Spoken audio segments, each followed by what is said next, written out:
I don't want sycophants and mediocres.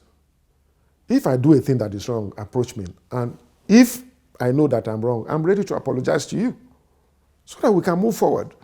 So when you have people praising you around and singing praises, even when you do it wrong, because you're governor or you're one leader or the other, and then we'll just be doing a snail dance, going round and round as we are. But when we learn to obey the provisions of our law, you will see that things will change in this country. And I can assure you that you will be amazed to what speed we can go, because we lack nothing in this country. Will you be going for a second term in Benue? Why not? I've made my intention known.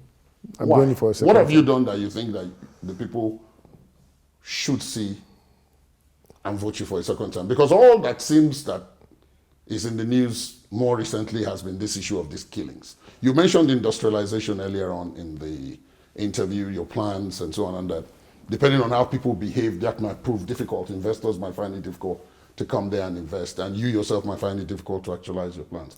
How successful have you been in that process? Well, so far, with all the challenges, yet we've been able to make some landmarks. Such as? Of course, in terms of security, like I said, when we came in, we did an amnesty program which saw the state relatively calm in terms of security. In education, if you go to Benue State today, because of the partnership we had with UBEC, we're able to access 3.8 billion and then match it up with our 3.8 billion, all amounting to 7.6. We injected into the primary school system. We were able to award contracts for over 700 block of classrooms, which have been constructed. We bought some instructional materials. So compared to what we inherited, our primary school are in a better shape today. In terms of education again, Benue State University, despite the fact that other categories of workers will not be able to pay, we have been able to pay them up to date, because we don't want our over 30,000 children to be out there on the streets. So consistently we have paid, and they have continued. And we have reinvigorated the College of Medicine, which hitherto had stagnated students for over 12 years, for a course of 6 years. And today we have graduated 5 sets. We have over 170 medical doctors graduated from Benue State University. School of Nursing that was shut down for over 3 years. We came and were able to provide the needed infrastructure and facilities that were required. Today, the school is functional, and we're even trying to affiliate it to Benue State University so that it will be a degree awarding institution. The first assessment has been done. This is ongoing. And mind you, when we came in, Benue State University too were on strike, so we had to negotiate to bring them back. On our secondary school, despite the challenge of funding, we've been able to renovate government secondary school, Makurdi, government girls secondary school, Makurdi, to a habitable level today compared to what it used to be. On infrastructure, where we came in, 13 roads that we inherited at various stages of completion, we took them over, and they are ongoing. Some are completed, some are yet to be completed because of funding. And of course, we have awarded new roads. On water and sanitation, over 800 boreholes has been provided around the state. And we have also energized our sanitation unit, and our towns are relatively very clean as are today.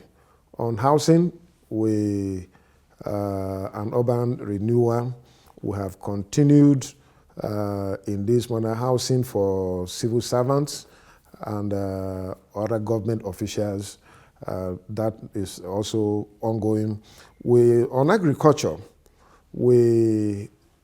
since we came in, we have consistently provided subsidy for fertilizer to 38% every year. Even this year, we have included, and we've been able to supply our farmers with enough fertilizer. As I talk to you, we have ordered for 50 tractors. Ours is a challenge. We were able to secure funding window from Central Bank, and we have acquired 50 tractors. They are on their way. We have also made provision for agri-oriented services with the Bank of Industry.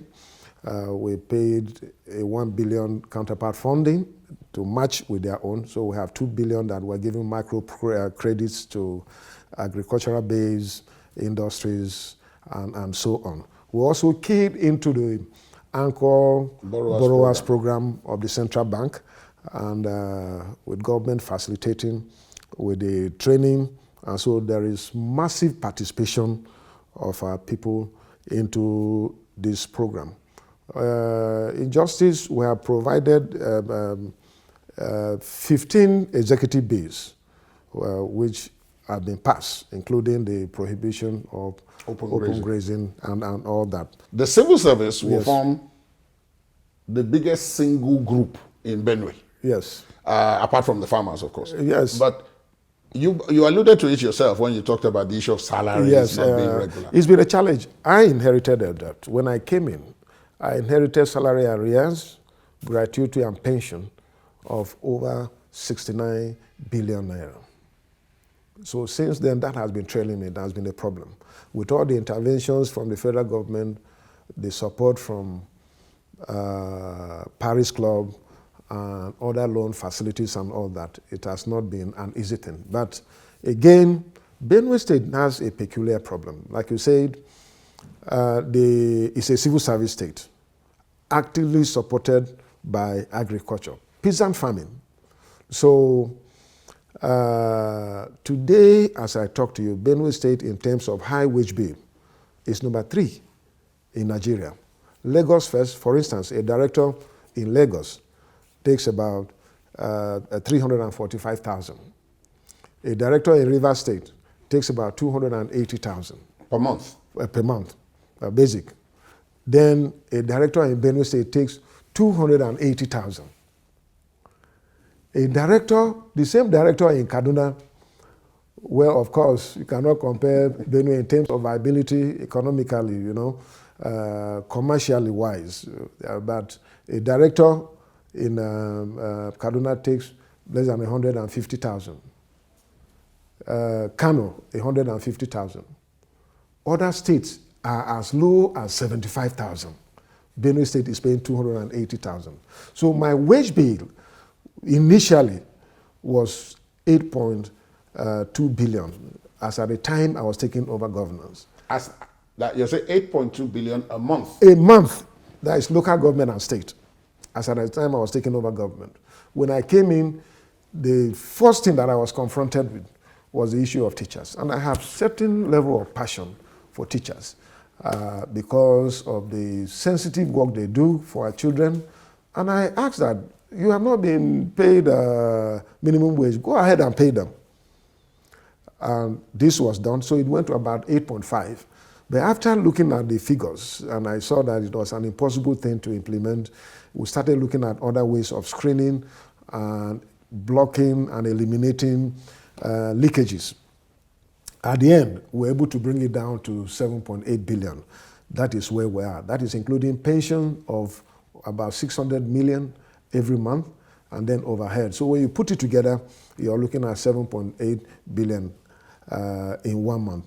Now, for a very long time, you saw where Nigeria went. We had a recession, and at a point, total allocation for the state was around 5 billion. And our total IGR is, it has improved compared to what it used to be, from 250 million to an average of 500 million. So you see that it became impossible when you have an income of 5 billion and you have just a wage bill of 7.8 billion, when you have a deficit of 2.8 billion every month for several months, just for salaries. For salaries. You're not talking about anything. You're not talking about taking care of the security. You're not talking about other things that keep the state running. Keep the state running. Not even capital expenditure. Exactly, not capital expenditure. All those ones. This is the big challenge that we have. But yet, what has kept us is because of our transparency. We have nothing to hide. Before I came in, I did talk that I will be truthful, I will ensure equity, fairness, and justice. I will ensure transparency. So I don't hide my financial books to the labor unions. Constantly we meet to review things. And with this, God has helped me to maintain a relationship with them that they too appreciate. But sometimes there's a bit of stress in that relationship. Not too long ago, they went on strike. They did, but I think it was, I won't say instigation, but I say it was a call from their national level that if you're owing so much, go on strike. And they came themselves. But truly, I invited the national leadership. They came, we sat down with the labor in Benue State, and they saw that what I was saying was true. Initially, they thought that I was faking those figures and all that. So they went into the books and asked their members to verify those figures. And they did. And at the end of the day, I was vindicated. And they say, truly, my wage bill is high. They also confirmed as national leaders of labor that I'm paying one of the highest wage bill in Nigeria. And there was need to look at that. That is what we are discussing. Then we're doing some screening again, and I told them as soon as I'm done with that, I can invite them. We'll sit down and look at it together. It's on that cheerful note that I want to thank you very much, Governor Ortom, for speaking with us. Thank you very much.